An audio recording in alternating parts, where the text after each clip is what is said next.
What if I told you that the civilization you live in today was built not just on the foundation of bread, but on the foundation of beer? We are often taught that humanity settled down to farm grain solely for survival.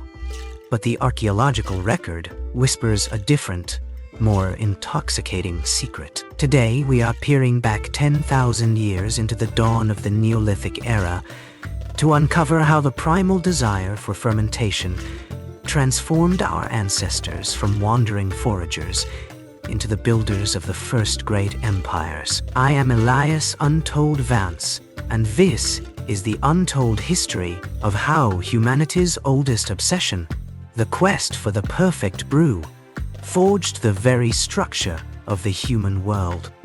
Don't forget to subscribe to the channel, follow us, and turn on the notification bell to stay updated with our upcoming historical journey.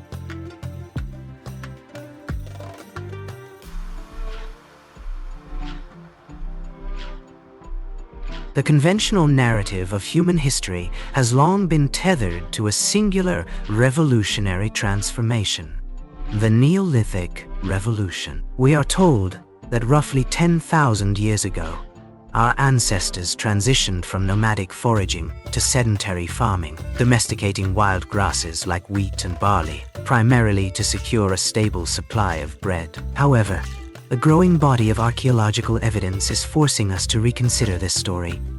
What if the primary motivation for this monumental shift was not the loaf of bread, but the vessel of beer? The beer before bread hypothesis, while controversial to some, suggests that the human drive for fermentation, the biological process of turning sugars into alcohol, was a powerful, perhaps even primary, incentive for the domestication of cereal crops.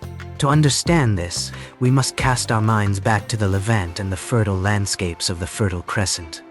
These regions were rich in wild cereal grains, but these grains were notoriously difficult to process into bread. They required extensive threshing, winnowing, and grinding, a labor-intensive ordeal for a society that had not yet perfected agriculture. Yet, these same grains were perfectly suited for fermentation. When left in a moist, porous container, these wild grains would naturally sprout and produce enzymes that converted starches into fermentable sugars. With the addition of wild yeasts present in the environment, this mixture would transform into a mildly alcoholic, nutrient-rich, and undeniably intoxicating beverage.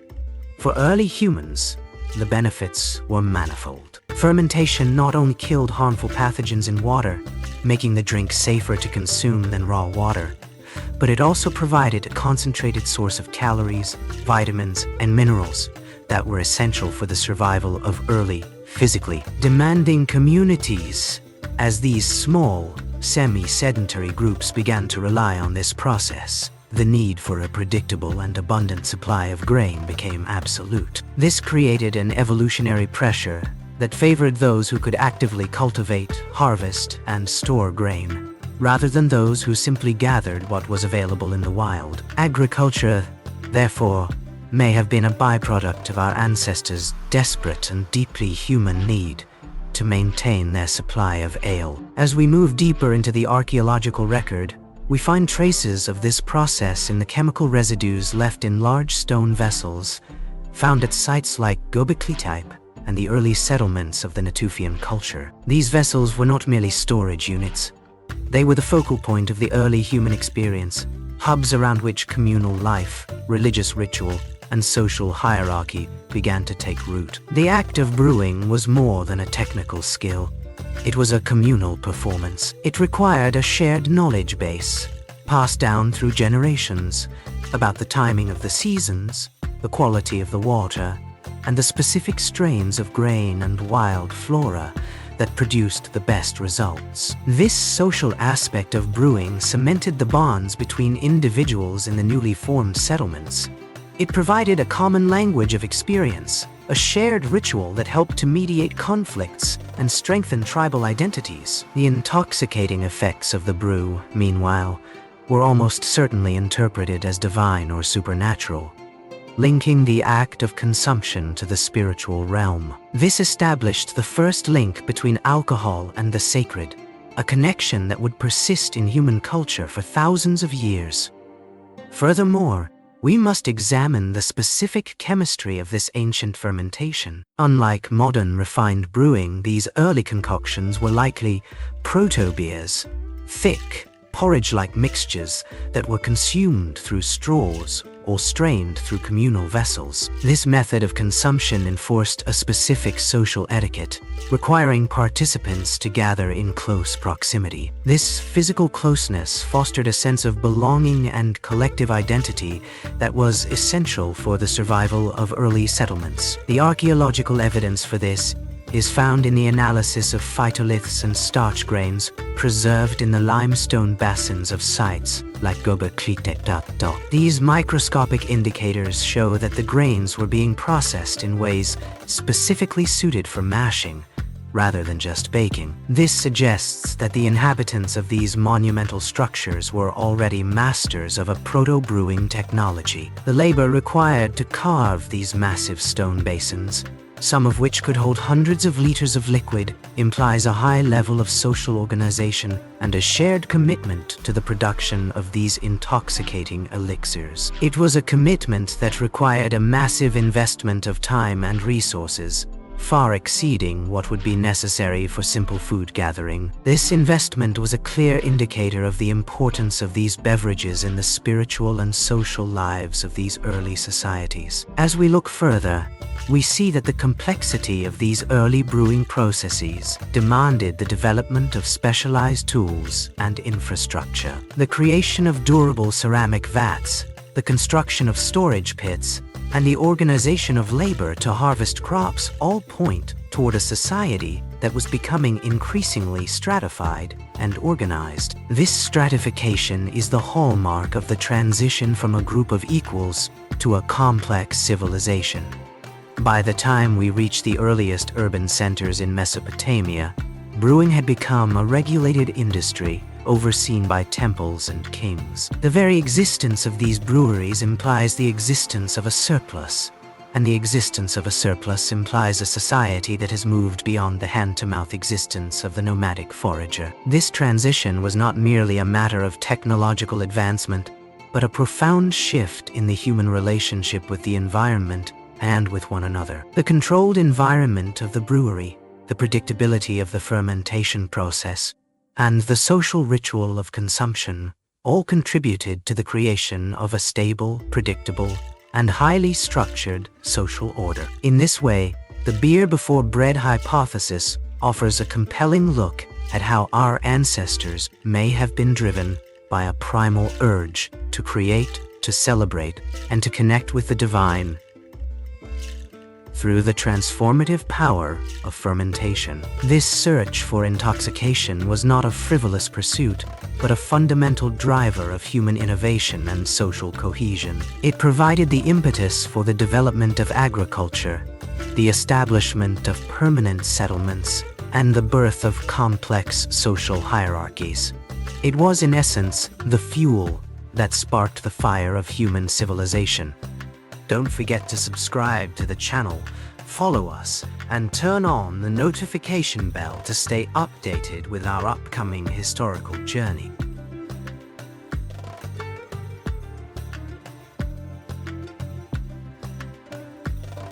As we delve deeper into the archaeological strata of the Fertile Crescent, we encounter a fascinating evolution in the material culture of our ancestors, the deliberate refinement of brewing technology. It is a common misconception that early societies were purely pragmatic, focusing only on the immediate needs of survival. However, the discovery of specialized ceramic vessels, often decorated with complex motifs, suggests that the process of fermentation was elevated to a high art form. These early brewers were the first chemists.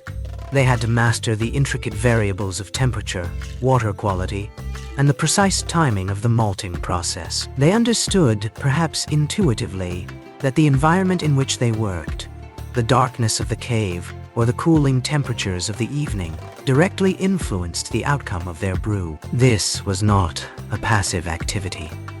It was an active engagement with the elements, a struggle to tame the wild forces of nature to produce a consistent and desirable result. The precision required to consistently produce a palatable, intoxicating, and nutritious brew was a massive intellectual leap for a society that, only generations earlier, had been entirely focused on the daily hunt. The shift from stone basins to specialized ceramic vats is a pivotal moment in this history. Ceramics allowed for better thermal insulation and, perhaps more importantly, easier cleaning. A dirty vessel could contaminate the next batch with unwanted bacteria or molds, ruining weeks of labor. Therefore, the development of ceramic technology was inextricably linked to the success of the brewing industry. We see this in the increasing standardization of pot shapes and sizes across sites in the Near East, which suggests that brewing was no longer a haphazard, individual endeavor but a collective, standardized process. This standardization is a hallmark of an emerging industrial mindset.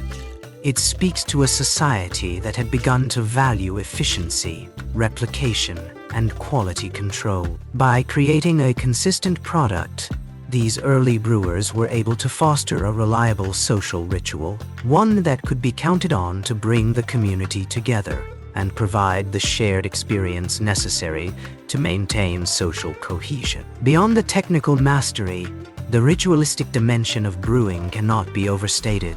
In many of these early cultures, the act of fermentation was inextricably linked to the divine. The bubbling of the mash, the transformation of dull grain into an intoxicating liquid, and the subsequent effects on the human mind, all were perceived as manifestations of supernatural power. We see this reflected in the iconography of the period.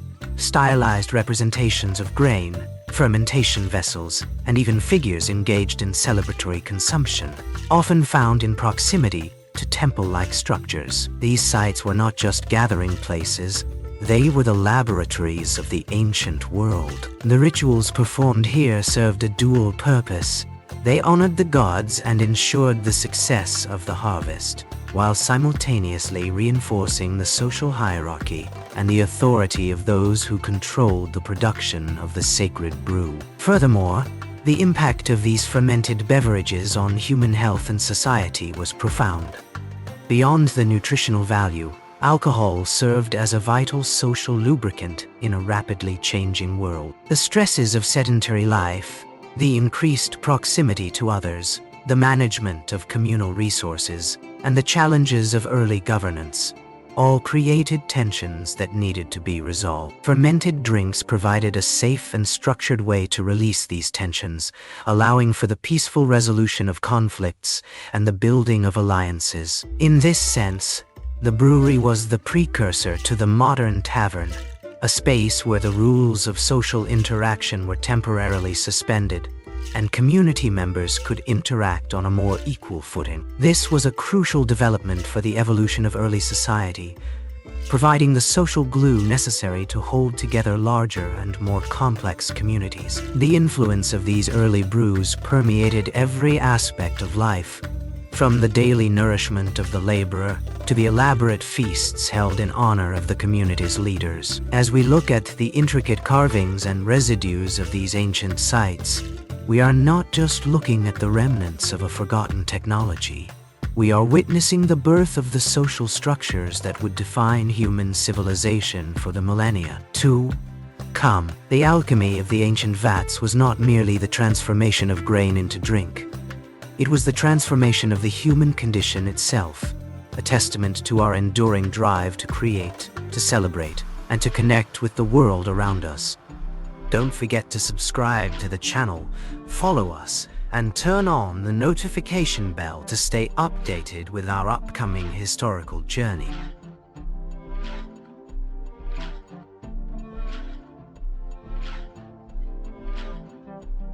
As we transition from the rudimentary fermentation practices of early Neolithic villages to the structured societies of the Bronze Age, we witness a profound transformation. alcohol evolves from a communal ritualistic necessity into the bedrock of all. The first formal economies. In the burgeoning city-states of Mesopotamia, such as Sumer and Akkad, the production and distribution of beer were no longer private matters. They were centralized, state-controlled enterprises. The temple bureaucracies, which served as the administrative, religious, and economic hubs of these cities, recognized the immense value of beer, not just as a beverage, but as a unit of account and a medium of exchange. In a world without minted coinage, the liquid economy was born. Beer became the primary currency for paying the labor force, the architects, the canal diggers, the soldiers, and the temple scribes. Records etched into clay tablets in cuneiform script provide us with a meticulous accounting of beer rations, documenting the precise quantities distributed as daily wages. This systematic distribution demonstrates that brewing had achieved the status of an industrial pillar, and its control was synonymous with political and economic power.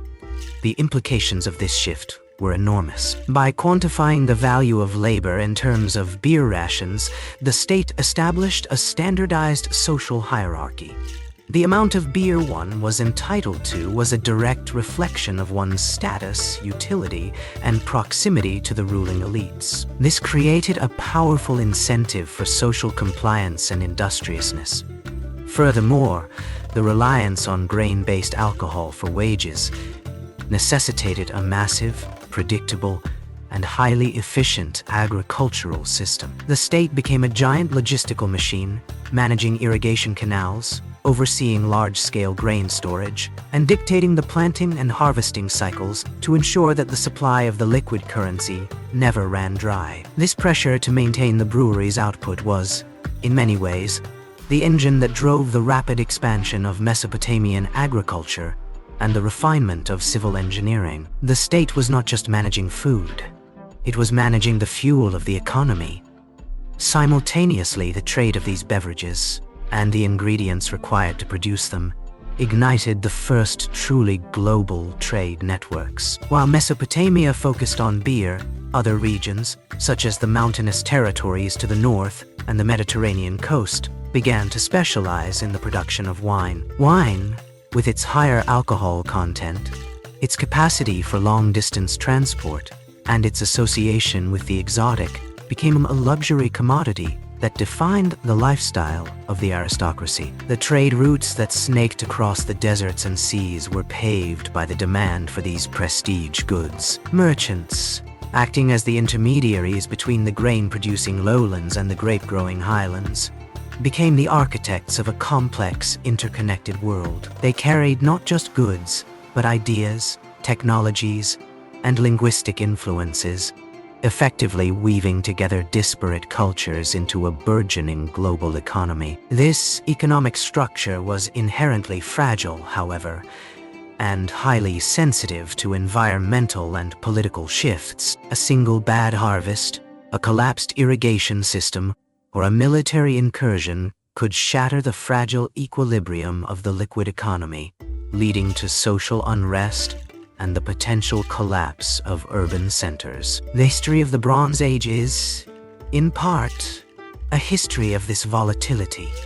We see this reflected in the frequent records of grain shortages and the resulting price spikes for beer, which often coincided with periods of political upheaval. The state's ability to manage its resources, to maintain the flow of its liquid currency, was the ultimate test of its legitimacy and its survival.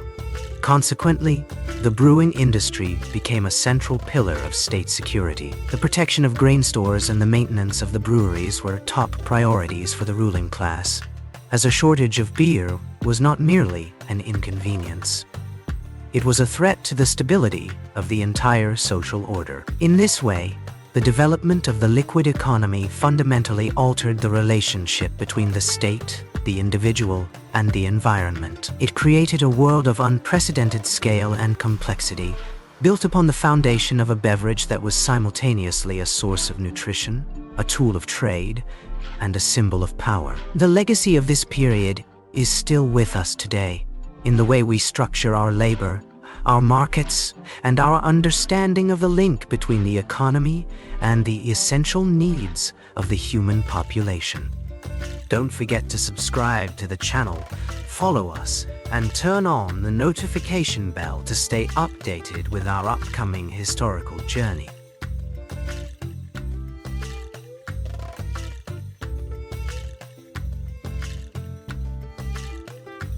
Beyond the economic and social utility of brewing, the true power of beer and wine in the ancient world lay in their perceived ability to bridge the gap between the mortal and the divine. In the pantheons of Mesopotamia, Egypt, and the Levant, alcohol was rarely seen as a mere earthly pleasure. It was a sacred substance, a gift from the gods that contained a sliver of their essence. The transformation of raw, inert grain into a living, bubbling, and consciousness-altering liquid was an enigma that defied the scientific understanding of the era. To the ancient mind, this was not fermentation. It was magic. Consequently, the gods were often depicted as the original brewers. In the Sumerian hymn to Ninkasi, the goddess of brewing is celebrated as the one who waters the malt set on the ground and breathes the sweet aroma into the mix. This hymn was not just a song. It was a technical manual for brewing, encoded within a liturgical framework, ensuring that the sacred knowledge of the process remained under the watchful eye of the priesthood. This divine connection elevated the consumption of alcohol to a religious duty. During festivals, temple ceremonies, and royal coronations, the mass consumption of beer and wine was a mechanism for communal transcendence. By sharing the divine spirit of the drink, the community believed they were participating in a collective experience that synchronized their souls with the rhythm of the gods. In Egypt, the Festival of Drunkennesses was a major event, where the consumption of wine was meant to recreate the myth of the goddess Hathor, whose wrath was appeased only when she was served a beverage that resembled blood, which turned out to be beer dyed red. This ritual cycle served to purify the society, resolve lingering communal tensions, and renew the cosmic order. The king, acting as the intermediary between the heavens and the earth, was the primary guarantor of these rituals. His legitimacy was often tied to his ability to provide this sacred drink for the people, and his failure to do so was interpreted as a sign of divine abandonment.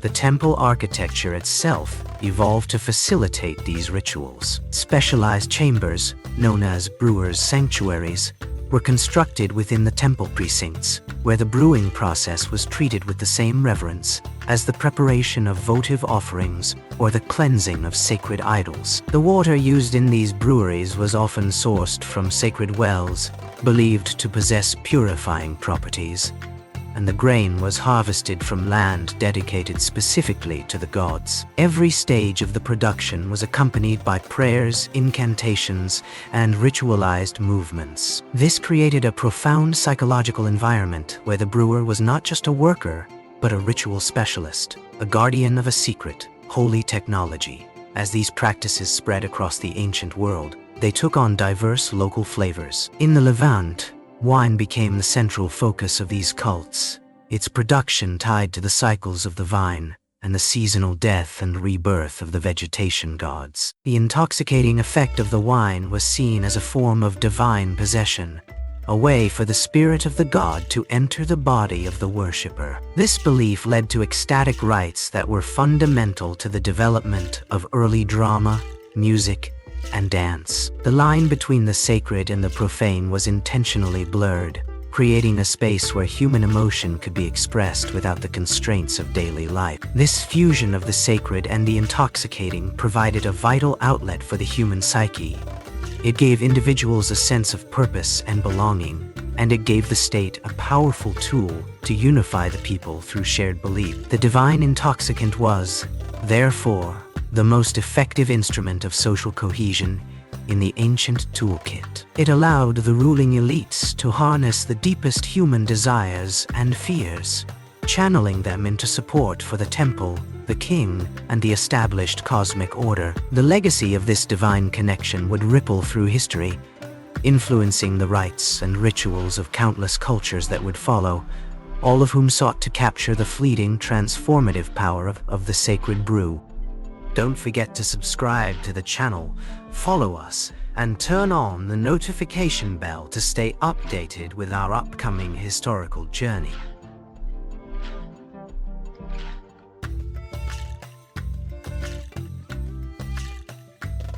As we move away from the river valleys of Mesopotamia and toward the rocky, sun-drenched coastlines of the Mediterranean, the story of alcohol undergoes a distinct geographic and cultural shift. While beer remains the staple fuel of the great Mesopotamian empires, the rugged terrain of the Levant, the Anatolian Plateau, and eventually the Greek islands proved perfectly suited for the viticulture of grapes. The transition from grain-based brewing to grape-based winemaking was not merely a change in ingredients.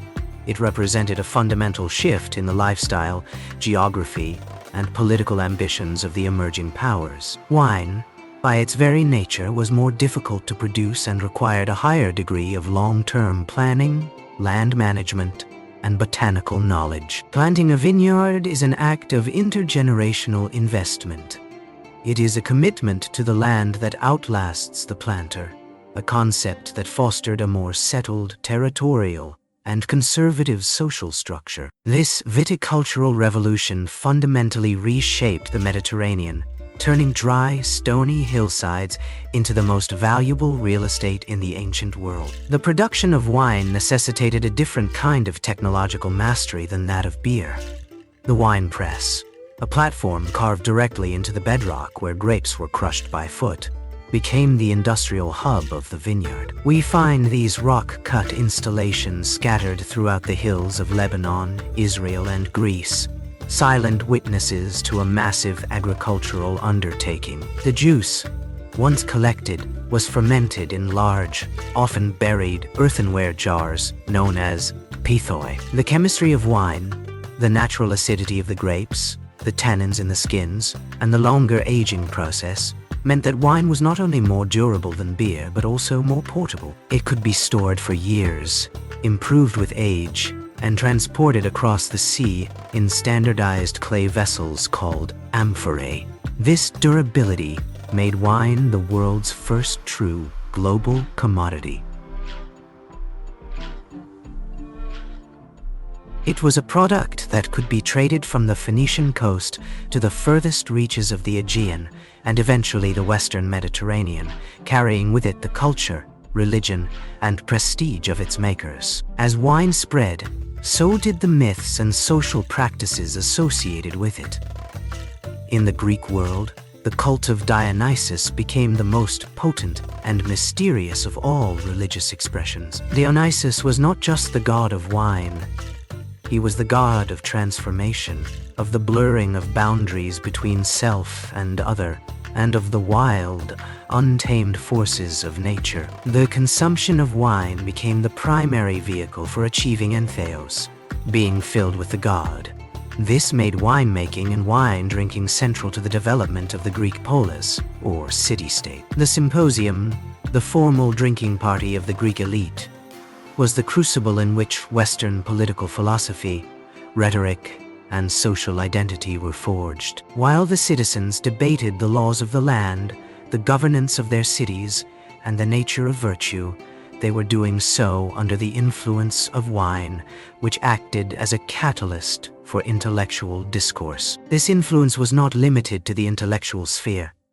It was a potent tool of colonization and economic dominance. The Phoenicians and later the Greeks founded colonies across the Mediterranean, and almost invariably, the first order of business was to plant vineyards. This was a strategic move to ensure a supply of the civilized drink, thereby anchoring their culture in new alien lands. Wine became the marker of the civilized man versus the barbarian, who was typically characterized as a beer or milk drinker. This cultural divide provided a moral justification for territorial expansion and trade dominance. The Mediterranean became a wine lake, connected by the trade of amphorae that were as ubiquitous then as shipping containers are today.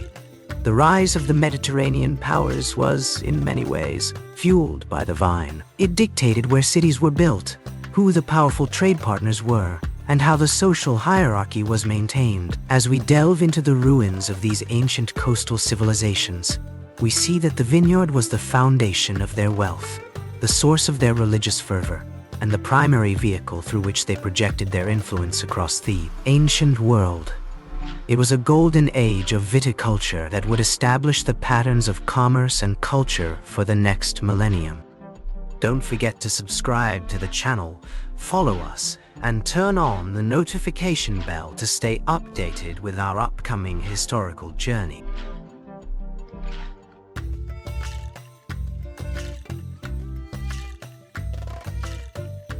If the Greeks were the philosophers of the vine, the Romans were its ultimate industrializers. As Rome expanded from a modest city-state into a vast Mediterranean-encompassing empire, its relationship with wine transformed from a sacred ritual into a gargantuan economic machine. The Roman military machine required sustenance, but the Roman social machine required wine.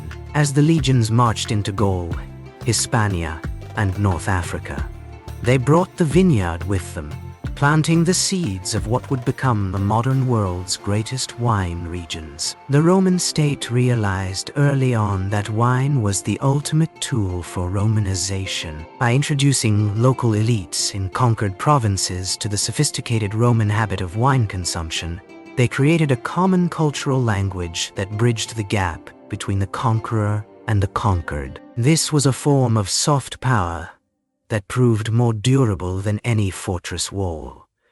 The sheer scale of Roman wine production was unprecedented. We are not talking about small, mountainside presses anymore.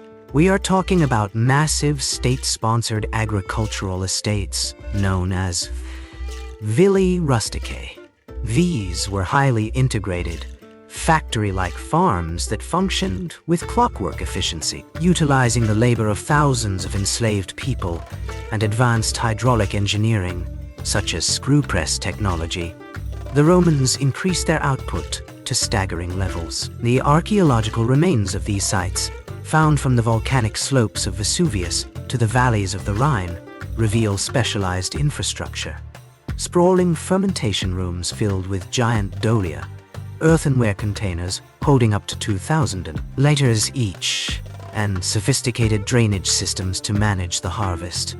This was the birth of industrial viticulture, where wine was produced, labeled, and shipped in a standardized supply chain that fed the insatiable appetite of the Roman metropolis. The Romans also invented the concept of branding and the appellation. They kept rigorous records of the origin, vintage, and quality of their wines. Famous vintages, such as the legendary Falernian, became luxury assets that were hoarded by the senatorial class, traded as currency, and used to display extreme wealth. The Roman appetite for fine wine fueled a massive trade network that spanned from the shores of the Black Sea to the Atlantic coast of Britain. Thousands of shipwrecks found at the bottom of the Mediterranean are filled with Roman amphorae, each one a piece of a logistics puzzle that kept the capital functioning. The Roman state controlled this trade with a complex system of taxes, inspections, and subsidies, ensuring that the supply of wine to the urban proletariat, the bread and circuses population, never faltered, as a sober Roman mob was a dangerous, politically active mob. Furthermore, the influence of Rome on viticulture was not just about quantity, it was about scientific refinement. Roman agricultural writers like Columella and Cato the Elder wrote extensive manuals on the care of vines, the grafting of rootstocks, and the art of fermentation. They treated winemaking as a branch of science, detailing how soil composition, altitude, and climate influenced the final product. This codified knowledge was copied, distributed, and practiced across the empire, creating a level of viticultural expertise that would not be surpassed until the modern era. When the Roman Empire eventually fractured, this knowledge did not disappear. It was preserved in the monastic estates and the remnants of the Roman villa system, serving as the hidden foundation upon which the medieval wine industry would eventually rise. The Roman wine lake was more than just a massive market. It was the infrastructure of civilization itself, a network of tastes, techniques, and trade routes that proved so efficient and so deeply ingrained in the human experience that it survived. The fall of the empire that created it. By turning wine into an empire-wide necessity, Rome ensured that the grape would remain at the center of the Western world's social, economic, and political heart for millennia to come. Don't forget to subscribe to the channel, follow us, and turn on the notification bell to stay updated with our upcoming historical journey.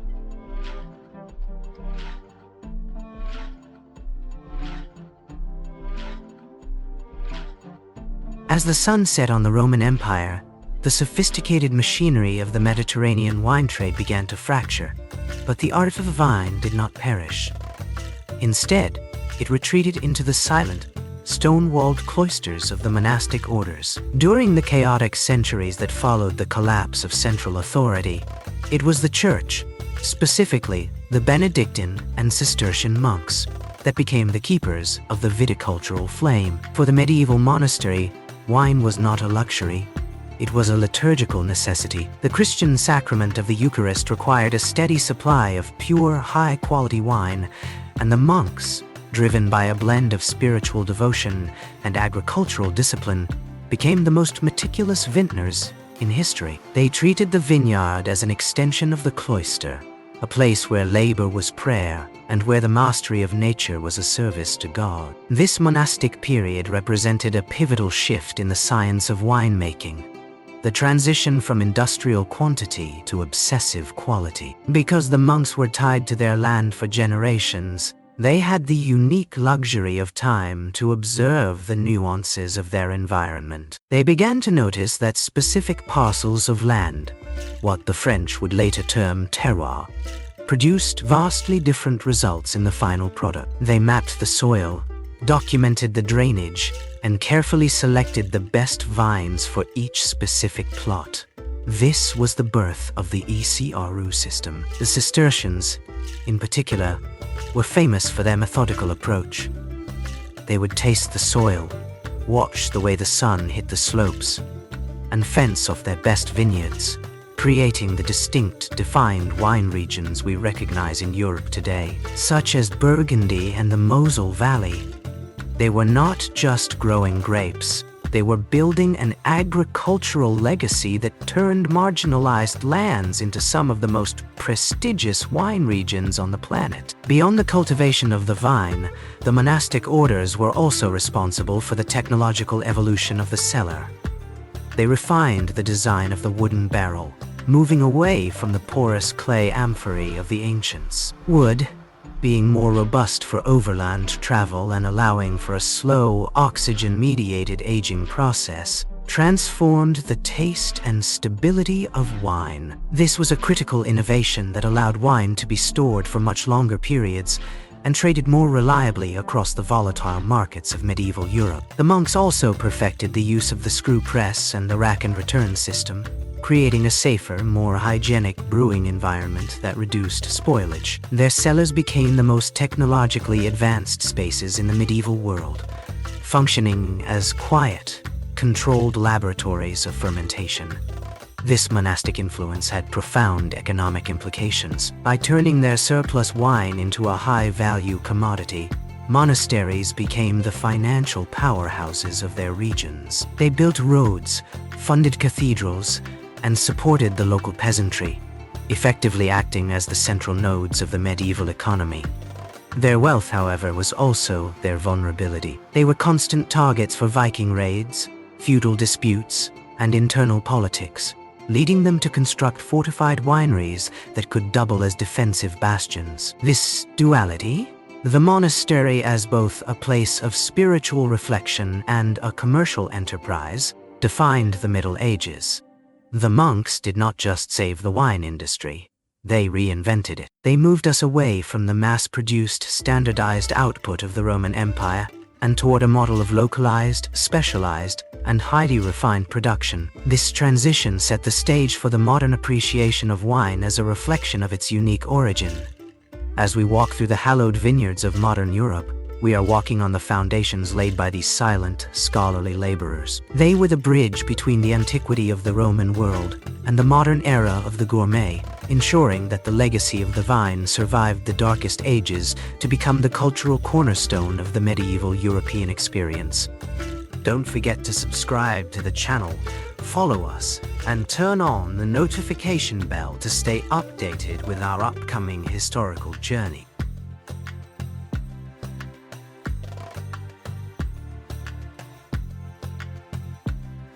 As the medieval period gave way to the Renaissance and the subsequent age of exploration, the narrative of the vine underwent its most dramatic expansion yet. For centuries, wine had been a Mediterranean-centric endeavor, confined to the European continent and its immediate borders. However, with the onset of the Age of Discovery, European powers, most notably Portugal, Spain, and later France and Britain, began to venture across the Atlantic and beyond, carrying with them not just their religion, their governance, and their kingly entanglements, and their ambitions, but also their thirst.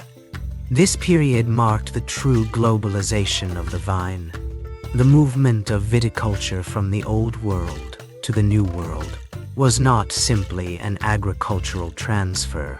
It was a deliberate project of cultural recreation. Settlers arriving in the Americas, South Africa, and later Australia were faced with entirely new ecosystems, climates, and soil profiles. They were forced to adapt their European viticultural knowledge to alien environments, leading to the first great experiments in comparative viticulture.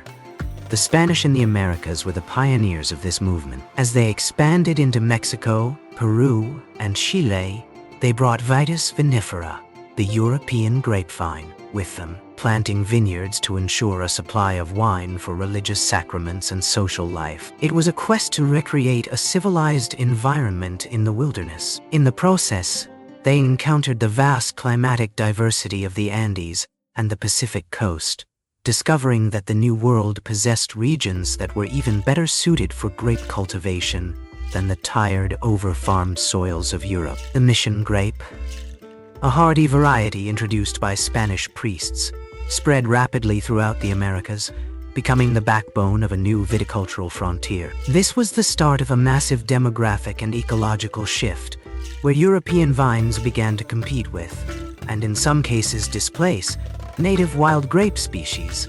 The technological implications of this expansion were equally significant. The long-distance maritime trade of wine necessitated massive improvements in packaging and preservation. The wooden barrel became a ubiquitous vessel, its durability and ability to allow wine to breathe during the long, humid sea voyages, making it the essential tool of the transoceanic wine trade. Yet, these voyages also exposed the vulnerability of European vines.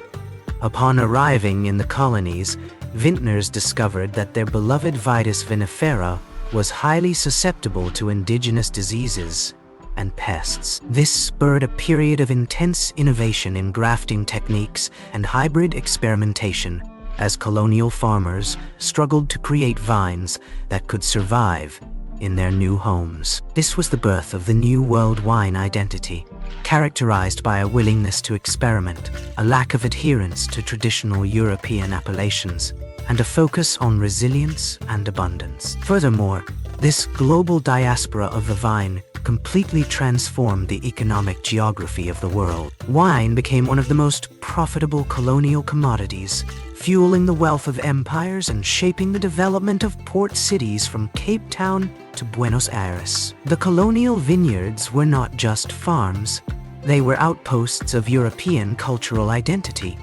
By planting a vineyard, a colonizer was asserting their permanence in a new land, a symbolic claim that the wilderness had been tamed and civilized. The social dynamics of wine also shifted as it became a status symbol among the colonial elite.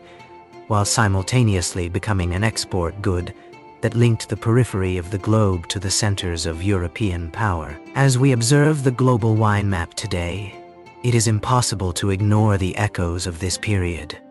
The varieties we drink, the regions that are famous, and the very structure of the wine industry are all legacies of this great colonial expansion. The vine had crossed the ocean, and in doing so, it had fundamentally altered the history of the world, creating an interconnected global market that thrives on the diversity of its landscapes and the persistence of its growers. Don't forget to subscribe to the channel, follow us, and turn on the notification bell to stay updated with our upcoming historical journey.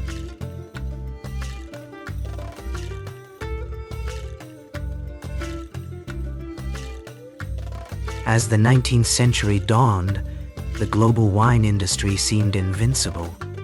The vineyards of Europe were at their historical peak, producing vast quantities of wine that fueled the social and economic engines of the industrialized world. However, this period of abundance was masking a catastrophic vulnerability. The very globalization that had enabled the vine to thrive, the constant movement of people, cargo, and plants across the oceans, had also created the perfect conduit for disaster. In the 1860s, a microscopic, aphid-like insect called Phylloxera vastatrix was accidentally introduced from North America to the vineyards of France. Unbeknownst to the vignerons of the time, this tiny creature was a death sentence for the European grapevine, Vitis vinifera. It fed on the roots of the vine, causing them to rot and eventually killing the plant entirely. Within a few decades, the phylloxera epidemic swept across the continent like a firestorm, laying waste to millions of acres of vineyards and threatening to extinguish the culture of wine in Europe forever. The response to this crisis was a defining moment in the history of science and agriculture. Initially, the panic was total. The economic foundations of entire regions, from Bordeaux to the Rhine, collapsed overnight. Farmers tried everything, from burying toads beneath the vines to praying in the fields, to stop the unstoppable plague. It was only when the scientific community, particularly researchers like Louis Pasteur and Jules-Émile Planchon, began to apply the rigorous methods of the burgeoning field of entomology and chemistry, that a solution emerged. They discovered that while the European Vitis vinifera was defenseless against the pest, certain American vine species had co-evolved with the insect and were naturally resistant. This led to the revolutionary and controversial practice of grafting, taking the delicate fruit-bearing European vine and splicing it onto the hardy, resistant American rootstock. This scientific intervention was a literal rescue operation for the global wine industry, but it fundamentally changed the nature of the plant forever. Every single modern European vineyard is, in effect, a hybrid biological entity. The vine we know today is a testament to this frantic period of experimentation, resilience, and industrial-scale biology. But the impact went deeper than just the survival of the vine. It forced the wine industry to centralize, standardize, and adopt the principles of modern scientific agriculture. The era of the wild or unmanaged vineyard was over. The new era of the monitored, chemically treated, and rigorously audited vineyard had begun. It also sparked a wave of protectionist legislation, the birth of the appellation d'origine contrôlée, AOC systems in France, as authorities scrambled to protect the identity and authenticity of regional wines amidst a flood of fraudulent, low-quality substitutes that had filled the market during the crisis. The tragedy of the Great Blight also fostered a deeper understanding of the plant's biology. Vintners began to learn about the complexities of soil, nutrient uptake, and the unseen microscopic world that sustains the vine. The crisis forced an intellectual maturation of the industry, moving from traditional folklore and generational intuition to evidence-based science. It taught the world that the wine industry was not just an agricultural venture, but a delicate ecological balancing act, highly susceptible to the global interconnectedness we had created. When we look at a vineyard today, we are looking at a living archive of this struggle. The legacy of phylloxera is woven into the very structure of our vines and the regulatory frameworks that govern our bottles. It was a dark, transformative chapter, but one that ultimately secured the survival of the vine for the future, proving that even in the face of near-total extinction, human ingenuity and the persistence of the plant itself could forge a new, more resilient path forward. Don't forget to subscribe to the channel, follow us, and turn on the notification bell to stay updated with our upcoming historical journey.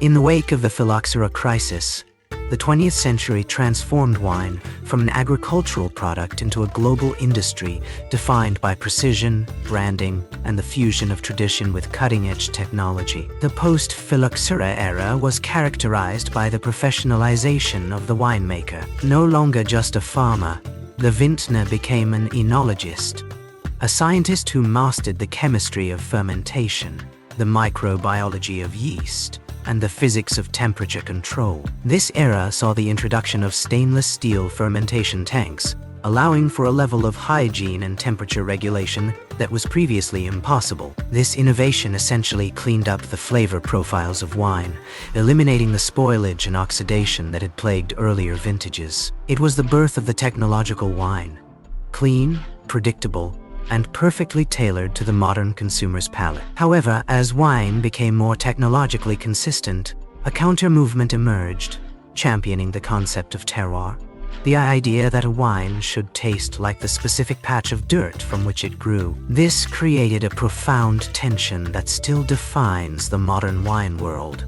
The struggle between the international style, designed for mass-market appeal and consistency, and the authentic style, which celebrates the irregularities of nature. The rise of modern viticulture also saw the global spread of noble grape varieties, Cabernet Sauvignon, Chardonnay, and Merlot.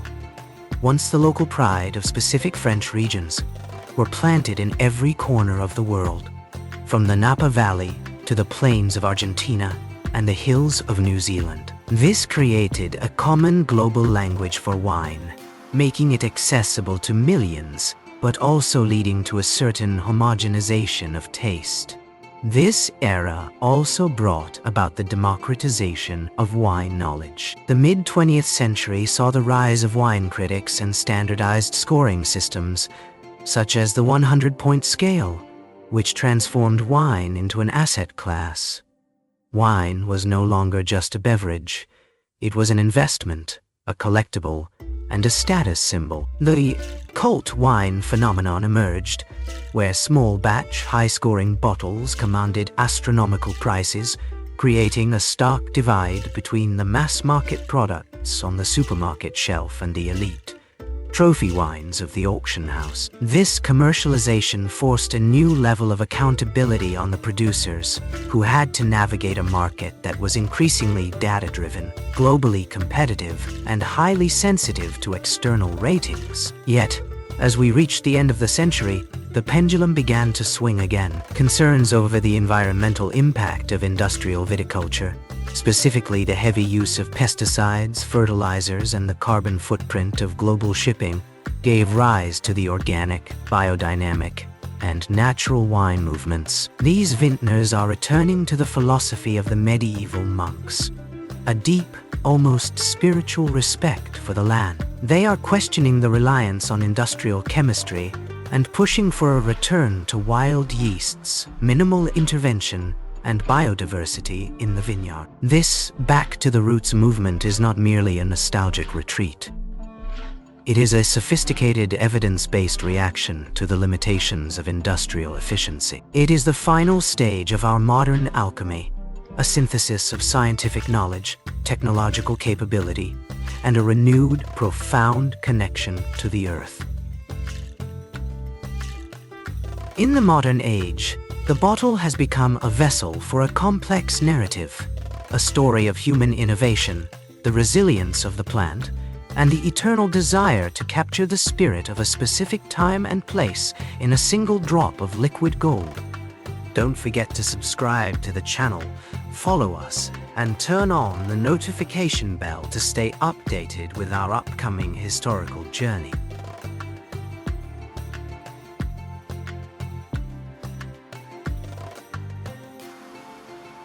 As we enter the mid-21st century, the story of the vine has encountered its most existential challenge yet: the rapid fundamental shift in the Earth's climate. For thousands of years, the success of viticulture depended on the stability of seasonal rhythms, the predictable spring rains, the steady warmth of summer, and the cool grace of autumn. The vine is a sensitive barometer of environmental health, and today it is signaling a profound alarm. Rising global temperatures are forcing a rapid migration of viticulture. Traditional regions that have defined the prestige and style of wine for centuries, Bordeaux, Tuscany, the Douro Valley, are struggling with heat spikes, drought, and unpredictable phenological cycles. The very terroir that monks and monarchs spent centuries cultivating is being rewritten by the changing atmosphere. This crisis is driving a literal northward and southward movement of the wine map. Regions that were once considered too cold for viticulture, the damp reaches of southern England, the elevated plains of Scandinavia, and the cooler latitudes of Canada, are emerging as the new frontiers of fine wine. It is a migration that mirrors the historical spread of the vine, but with a frantic industrial pace. Vintners are being forced to adopt climate-adaptive viticulture, a complex suite of technologies and strategies. This includes planting heat-resistant grape varieties, experimenting with shade canopy management to shield fruit from intense solar radiation, and even deploying sophisticated sensor networks to manage water stress in real time. The vineyard of the future is not just a farm. It is a high-tech survival station.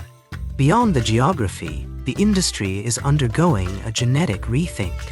For centuries, we relied on a narrow selection of popular grapes. Now, researchers and forward-thinking producers are looking to the past and the obscure. They are rediscovering ancient, drought-tolerant varieties from the Mediterranean islands, the Caucasus, and arid North Africa.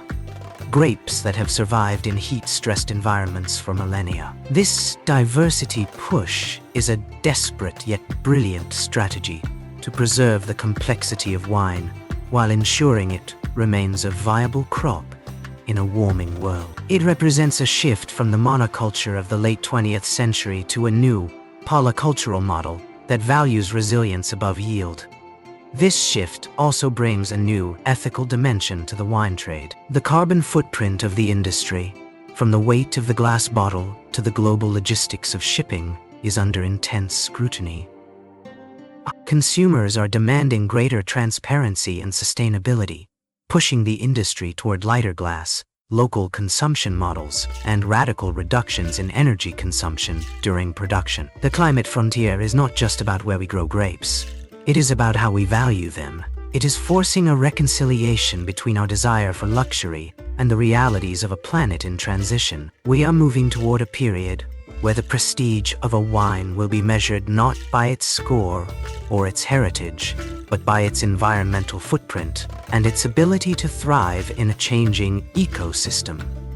The vine, which has survived empires, plagues, and wars, is now proving to be our most vital guide in navigating the environmental uncertainties of the future. We are learning to listen to the grape, and in doing so, we are learning the harsh, essential lessons of planetary stewardship.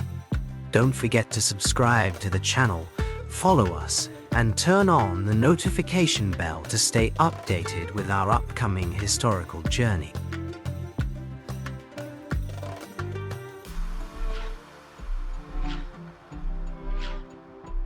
As we reach the final stage of our journey, we see that the history of wine is, in essence, the history of humanity itself. From the first fermented accidental drops in a prehistoric bowl to the high-tech, climate-aware vineyards of the 21st century, the vine has been our constant, silent companion. It has dictated the rise of empires, the geography of trade, the contours of our religious fervor, and the very structure of our social interactions. It has survived the collapse of civilizations, the ravages of global pests, and the radical shifts of our planetary climate. But more than an economic commodity or a cultural artifact, wine remains the most eloquent testimony to the human desire to transform the raw, chaotic materials of the natural world into something refined, lasting, and transcendent. We have seen how wine acted as a catalyst for civilization,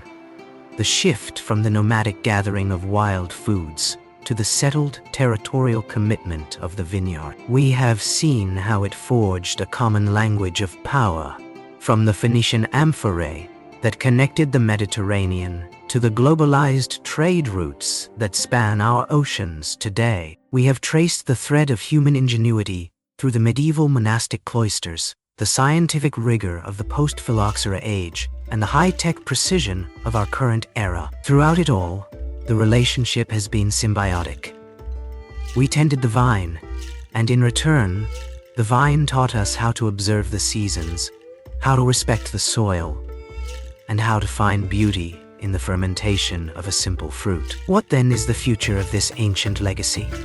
As we stand on the threshold of an uncertain environmental future, the vine is not retreating. It is evolving. It is becoming the litmus test for our capacity to innovate and our willingness to listen to the earth.